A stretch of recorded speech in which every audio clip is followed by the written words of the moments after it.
بسم اللہ الرحمن الرحیم۔ سرزمین مکہ کا ایک مشہور ولید نامی کافر تھا جو نبی رحمت سرکار دو عالم حضرت محمد صلی اللہ علیہ وآلہ وسلم کا بہت بڑا دشمن تھا۔ وہ آپ صلی اللہ علیہ وآلہ وسلم کو تکلیف دینے کا کوئی بھی موقع ہاتھ سے نہ جانے دیتا تھا۔ ولید ایک امیر تاجر تھا۔ اس نے اپنے گھر میں ہی سونے کا ایک بہت بڑا بت بنا رکھا تھا جس کی وہ دل و جان سے عبادت کرتا تھا۔ ایک دن وہ بت کی پوجا کرنے میں مصروف تھا کہ اچانک سونے کا بت باتیں کرنے لگا جس کی وہ پوجا کر رہا تھا۔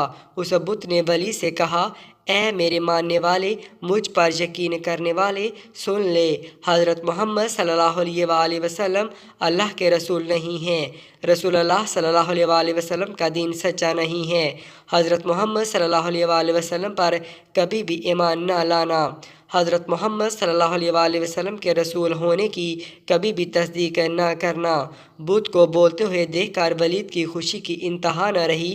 اس نے اپنے ارد گرد رہنے والے کافروں کو اکٹھا کیا اور بولا، دیکھو میرا خدا کیا بول رہا ہے۔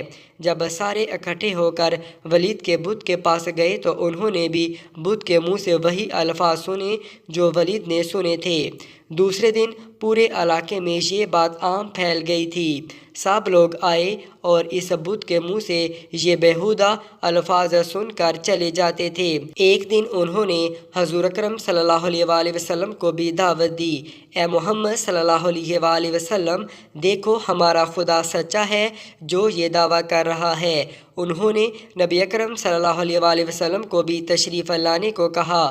جب حضور اکرم صلی اللہ علیہ وآلہ وسلم کو دعوت دی گئی تو ولید نے چالاکی سے سارے مکہ والوں کو بھی ایک میدان میں اکٹھا کیا تاکہ آج بت کے منہ سے یہ الفاظ سب سن لیں اور پھر حضرت محمد صلی اللہ علیہ وآلہ وسلم پر جو ایمان لائے ہیں وہ بھی دوبارہ سے ہمارے خداؤں کو پوجنے لگ جائیں۔ لوگ میدان میں کھڑے ولید کے بت کے منہ سے مشرکانہ الفاظ سننے کے لیے بے تاب کھڑے تھے۔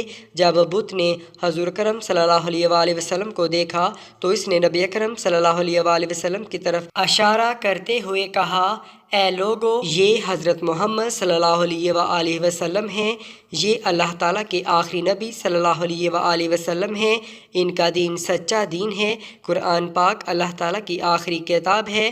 میری ان باتوں سے کبھی بھی انکاری مت ہونا۔ اگر تم ان باتوں سے انکاری ہو گئے ہو تو تمہارے لیے اللہ تعالیٰ نے جہنم میں سخت عذاب تیار کر رکھا ہے۔ اگر تم دنیا اور آخرت میں کامیاب ہونا چاہتے ہو تو نبی اکرم صلی اللہ علیہ وآلہ وسلم کے دین پر ایمان لے آؤ۔ خدا اور اس کے نبی صلی اللہ علیہ وآلہ وسلم کو راضی کر لو گے تو دنیا و آخرت میں کامیاب ٹھہرو گے۔ اے کافرو، بتوں پر یقین کرنے والو، تمہارے سارے بت تم کو گمراہ کر رہے ہیں۔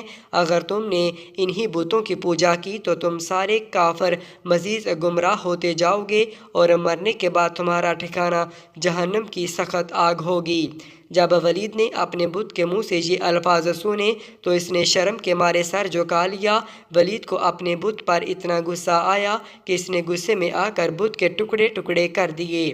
حضور اکرم صلی اللہ علیہ وآلہ وسلم یہاں سے واپس جا رہے تھے کہ نبی اکرم صلی اللہ علیہ وآلہ وسلم کی نظر ایک گھوڑے سوار پر پڑی جو بڑی تیزی کے ساتھ ہاتھ میں خون سے تر تلوار لیے نبی اکرم صلی اللہ علیہ وآلہ وسلم کی طرف آ رہا تھا۔ جب وہ نبی اکرم صلی اللہ علیہ وآلہ وسلم کے پاس آیا تو اس نے آپ صلی اللہ علیہ وآلہ وسلم کو سلام کیا۔ نبی اکرم صلی اللہ علیہ وآلہ وسلم نے سلام کا جواب دیا اور دریافت کیا کہ تم کون ہو؟ اس نے جواب دیا، اے محمد صلی اللہ علیہ وآلہ وسلم، میں مسلمان جن ہوں، میں آپ صلی اللہ علیہ وآلہ وسلم پر یقین رکھتا ہوں۔ مجھے مہین بن العبر کے نام سے پکارا جاتا ہے۔ میں جبل طور میں رہائش پذیر ہوں۔ میں کسی کام کے لیے دوسرے علاقے میں گیا ہوا تھا۔ میں آج کافی دنوں کے بعد گھر واپس آیا ہوں تو میں نے دیکھا کہ میرے گھر والے کافی اداس بیٹھے رو رہے تھے۔ میں نے ان سب سے رونے کی وجہ دریافت کی تو انہوں نے جواب دیا کہ ایک شیطان ولید کافر کے بت میں حاضر ہوا ہے اور اس نے حضرت محمد صلی اللہ علیہ وآلہ وسلم کے بارے بیہودہ الفاظ کہے ہیں۔ وہ شیطان آج پھر اس بت میں حاضر ہونے کے لیے آ رہا ہے جو کہ نبی اکرم صلی اللہ علیہ وآلہ وسلم کے بارے توبہ نعوذ باللہ غلط الفاظ بولنے والا ہے۔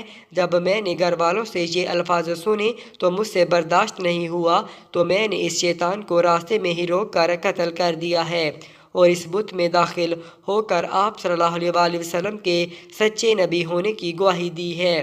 یہ جو کچھ بولا تھا سب کچھ میں نے بولا ہے۔ مسلمان جن کی یہ بات سن کر حضور اکرم صلی اللہ علیہ وآلہ وسلم بہت خوش ہوئے اور اس جن کے لیے اللہ تعالیٰ سے مغفرت کی دعا کی۔